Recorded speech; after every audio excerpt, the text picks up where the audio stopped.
Hey guys, I'm Vanessa, 34, female. Growing up, I always appreciated and admired my mom, Vicky. She was a single mother who had to work two jobs just to make ends meet and support me and my older brother, Victor. It wasn't easy for her, but she managed to overcome all the odds that were stacked against her.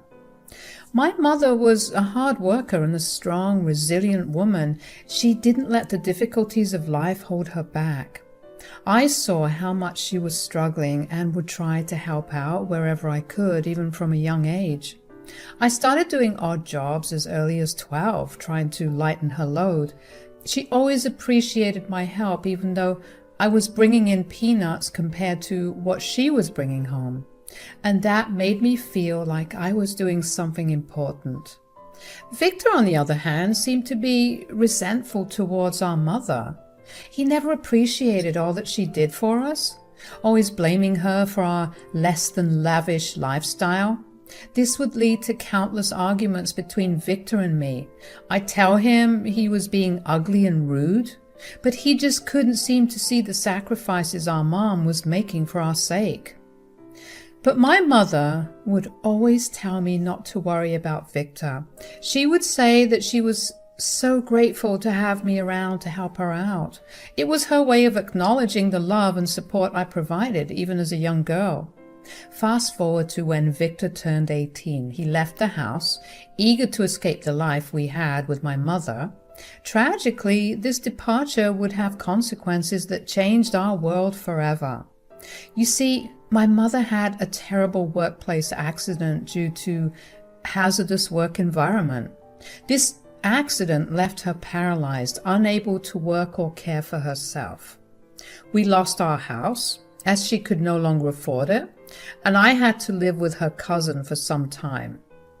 Victor, in his pursuit of being rich and hating the lifestyle that my mom provided us, managed to secure a decent place for himself. He had a roof over his head and had enough space to house our mother, but the question that lingered was whether he would be willing to take care of her. As my brother Victor begrudgingly accepted the responsibility of taking care of our paralyzed mother, it was clear that he wasn't happy about it. He never openly admitted his resentment, but it hung in the air, casting a shadow over our family dynamics. Victor knew that he would look like a complete a-hole if he refused to take care of our ailing mother, so he did what he had to do to save face, albeit with an air of unwillingness that never went unnoticed. It was exhausting dealing with his groaning. Time passed and I turned 18. I wasn't as fortunate as Victor, who had managed to climb pretty high in his career, securing a stable financial position for himself. He could even afford to hire a nanny who would look after our mother. He'd also installed various paraplegic-friendly devices in the house to make her life easier. I was excited to celebrate my 18th birthday, but on that very day, Victor had a different plan for me. He told me that it was now my turn to take care of our mother. Can you imagine? It wasn't a gentle or kind request. Instead, it felt like an order.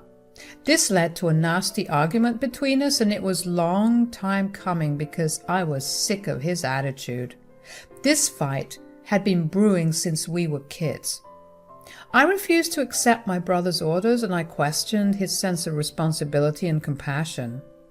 The argument between Victor and me escalated quickly. I couldn't fathom how he could so easily dismiss his mother like she didn't do everything for him, given his financial stability and the fact that he had already modified his house for her special needs. My emotions got the best of me, and I called him evil and selfish. You know, I'm not swimming in money like you. You know that it makes sense for Mom to continue to stay with you, Victor. You can afford it, and your house is already set up for her. What the hell is your problem? You're the one who's acting evil and selfish here, Vanessa. You don't want to take her in. Look who's being a bad child now. I was beyond frustrated, and I knew that there was no getting through to that thick skull of his. Listen here, you douchebag. The moment I make enough money, I swear on my life I'll take Mom in. You know I love her, and you know I can't ever forget the crap she's been through. I can't believe you're treating her like this when you have the means to help her." "Oh, cut the crap, Vanessa. You're so dramatic. It's your turn to take care of her, and that's that." "She did so much for us, Victor. You should be more grateful." But Victor was unyielding, brushing off what I was saying. "Well, she could have worked harder just like I did. Look at me. I've got money now. You should do the same. You're a pig, and you're lazy just like your mother." "I can't believe someone so kind gave birth to a monster like you." Yeah, whatever. Look, I guess you're kind of right about having the facilities to take care of Mom, so yeah, it looks like I will continue to take care of her for a while. But you better believe the second you're on your feet, you'll take her in with you. Got it? Over the years, my relationship with my brother, Victor, deteriorated further, and I found myself unable to share the awful and nasty things he said about our mother with her. I kept this painful secret to myself because I couldn't bear to break her heart with the truth. Whenever I visited my mom in Victor's home, I carried the weight of guilt, knowing what Victor truly felt about his mother. It was heartbreaking to witness the disconnect between them, especially since Vicky tried so hard to love Victor even when he treated her so poorly. Vicky and I, on the other hand, were growing closer than ever. We bonded over everything, and she was so proud of the woman I was becoming. I became her confidant, the one she could lean on when Victor distanced himself. She'd complain to me about the lack of communication from her son, and I could only console her, assuring her that everything would eventually be all right. "Vanessa, I just don't understand what's going on with Victor. I don't know what I did to make him hate me." "You did nothing wrong, Mom. It's him. He's always been the problem." "But I can't help but blame myself. He's been treating our relationship like some exhausting task, and this was before the accident. He's so distant and he barely talks to me. He just leaves everything to Maria," the nanny. "I've tried everything to reach out to him, but it's like he doesn't care." "Mom, it's not your fault. You've done everything a loving mother could do. Some people are just the way that they are, and that there isn't much you can do to change them. I know it's hard to accept, but it's his choice to be this way." "But he's my son and I love him so much. I just want our family to be close and happy." "I know, Mom. I want that too, but sometimes we can't change people no matter how much we love them. We can only control our own actions and how we treat others." "I'm so grateful for you, Vanessa. You've been my rock through all of this. I don't know what I'd do without you." "Mom, I love you more than words can express. You mean the world to me, and I'll always be here for you no matter what." Several years went by, and I was turning 32 years old, and by this point, I was happily married, and we had just moved into our big, beautiful home. I was so proud of everything I had accomplished to get me to that point. We were having a little housewarming party, and of course, Victor and my mom were invited. When they arrived, it seemed like everything was going to go well. That was until the party was winding down, and my idiot brother had the bright idea to make an announcement to everyone. "Attention, attention everyone. Yes, thank you. Today is a very special day. My sister is making quite the name for herself, and I couldn't be more proud. She's such a smart, talented young lady, and I wish her and her husband nothing but the best with their future endeavors. May this house be filled with children, happiness, and memories. But I will say, I have an announcement to make. As you all know, I've been taking care of Vicky since I was 18, and it's been great. But I now pass on the mantle to my baby sister, just like how we talked about all those years ago.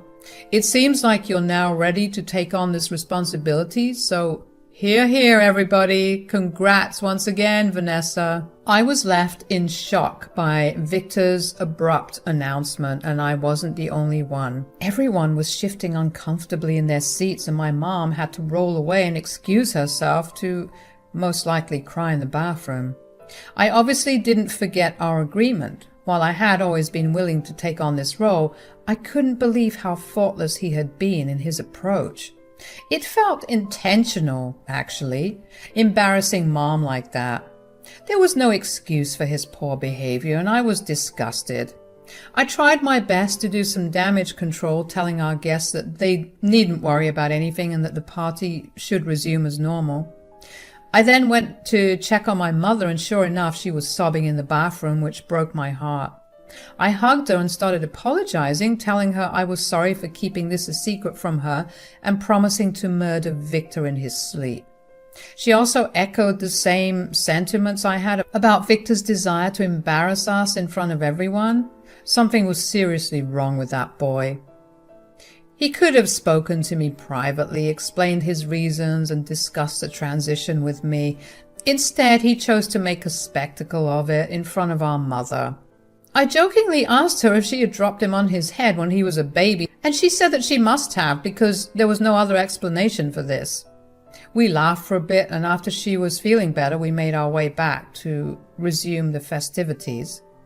Then the guests started to leave, and this fake smile that I had plastered on my face was falling apart and was being replaced by the anger I had.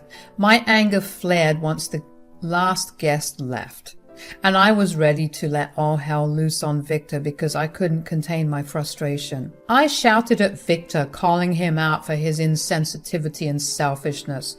It was painfully clear that Victor hadn't changed at all, and his priorities were still driven by his own interests rather than our mother's well-being. How pathetic. Victor, how could you just spring this on Mom like that in front of everyone? You could have talked to me privately, but instead you had to make her feel like she was a burden. She's your mother and she doesn't deserve this kind of treatment. What is wrong with you? Vanessa, I've been taking care of her for years, and it's time for you to step up and do your part. I have my own life to live, and I can't be responsible for her all the time. I never said I wouldn't take care of her. I love Mom, and I'm more than willing to have her live with us. But you could have handled this with more sensitivity. She's been through so much already, and she doesn't deserve to be treated like this. Oh, here we go again with the dramatics. You sound like you're 18 again. Grow up. Victor, baby, I don't appreciate how you've been treating me. I understand that you didn't ask for any of this. You're right, I didn't. And I appreciate you taking care of me for all these years, but what you did was just classless and rude. You didn't have to embarrass us like that, and especially not during such a celebration. Honestly, get it together. You're a mess. Oh, I'm a mess. Okay then, let me get out of your hair. You know what? I'm glad that I'm finally getting rid of you. Do you know what I could have done with all the money I've spent on you? You're sick. You know that? Maybe, but I don't care anymore. I don't care if I'm the villain in your story, okay? I've done my part. Besides, it's not like she's going to have a huge inheritance anyway. If I were to guess, it's 20 grand, right, Mom? I noticed my mom's eyes widen for a moment, and she hesitated before responding. Yep, only $20,000. I found it very suspicious, but I didn't react. You see, taking care of her is too much work for only $20,000. I deserve more. But obviously, I'm not going to get that. So, yeah, good luck taking care of her. I'll send you her nanny's number. Get the hell out of my house and don't come back. You hear me? You don't have to tell me twice. I'm out of here. After Victor left, I was left alone with Vicky. It was clear that she was thrilled to be under my care and protection. I held her in my arms, vowing that she would never have to suffer again. I wanted to give her the love and security she had always deserved. 1 year had passed and we hadn't heard a word from Victor. It seemed like he was off living the high life. going on exotic trips and drinking fancy cocktails while we were working on building a stable and happy life together. I was still seething with anger at my brother for his selfish behavior, but Mom had a more positive outlook. One day she had a glimmer in her eye, hinting that she had a secret to share. My curiosity piqued. I prodded her until she couldn't keep it in any longer. She revealed something astonishing. She was secretly rich. My mom explained that after her unfortunate accident, she had taken her former employer to court, seeking justice for the unsafe work environment that had caused her harm. It was a legal battle that I remembered well, and she had tried to sue them, but the case hadn't gone her way. Yes, well, if you remember, after I lost the case, there were some stories floating around about it. Yeah, it was all over Facebook, I remember. Right. Well, there's something I need to tell you, something I've kept hidden for a while now. It all began about a year ago when I received a phone call out of the blue. The person on the other end said that they knew about my lawsuit against my former employer, even though I had lost that case many years ago. They told me how sad it was to see someone like me, a single mother struggling to make ends meet, losing to the big man. Really, Mom? Who was this person and why were they contacting you after all these years? Well, Vanessa, he's a billionaire. And just like me, he's paralyzed due to an accident he had a couple of years ago. Ever since then, he said he's been on a mission trying to help people like him, since he obviously has the means to do so. A billionaire? And he wants to help you? Is he Bruce Wayne? Apparently so. He said he had a deep sympathy for people like us, and he couldn't bear to see my story in the media. The articles mentioned how I was working in dangerous jobs just to provide for you and Victor. Wow, Mom, that is so crazy. I mean, it's not every day a billionaire approaches you. So what did he want? After making sure it wasn't a scam, I met up with him with the help of Maria, and he expressed his desire to help me out. He said he'd give me $20 million to make my life better, to make sure we never have to struggle again. I had to pick up my jaw from the floor. For a moment, things felt a bit dizzy. I couldn't believe what I was hearing. 20 million? Mom, that's incredible. It's more money than we've ever dreamed of having. Please tell me you're not joking. Sometimes I have to pinch myself because I still can't believe it. And the best part is that I finally received the money after a year of waiting, dealing with some technical issues on his end.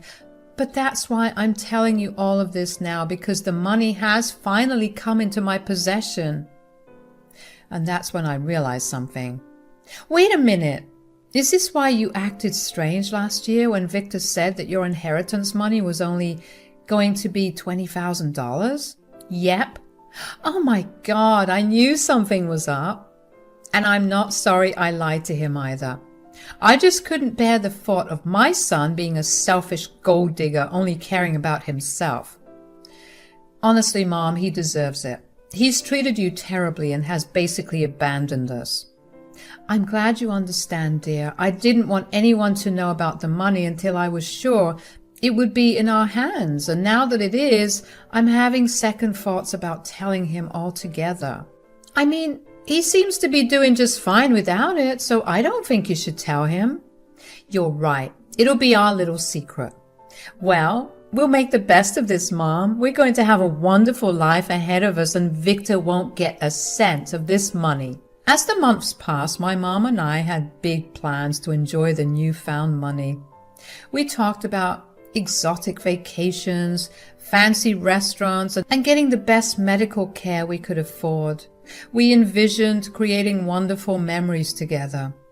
Sadly, my mom's health continued to deteriorate. Her condition often forced us to cancel our plans.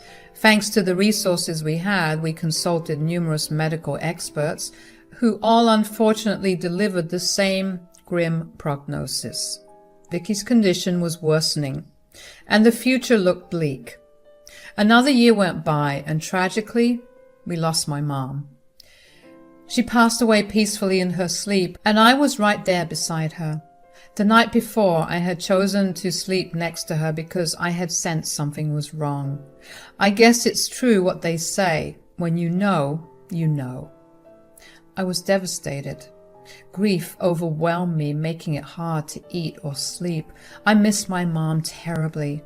She had always been my pillar of strength, and her absence left a void that felt impossible to fill.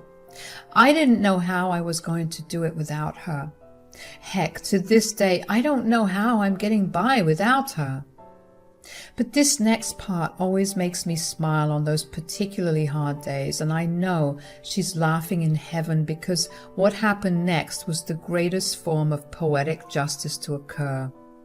After my mom's passing, I was determined to give her a grand send-off. I planned a beautiful funeral to honor her memory and ensure her final farewell was something unforgettable. To my surprise, Victor, my estranged brother, decided to attend the funeral. I couldn't believe he was there, given our history, and given the fact that we hadn't spoken ever since I kicked him out of my house 2 years ago.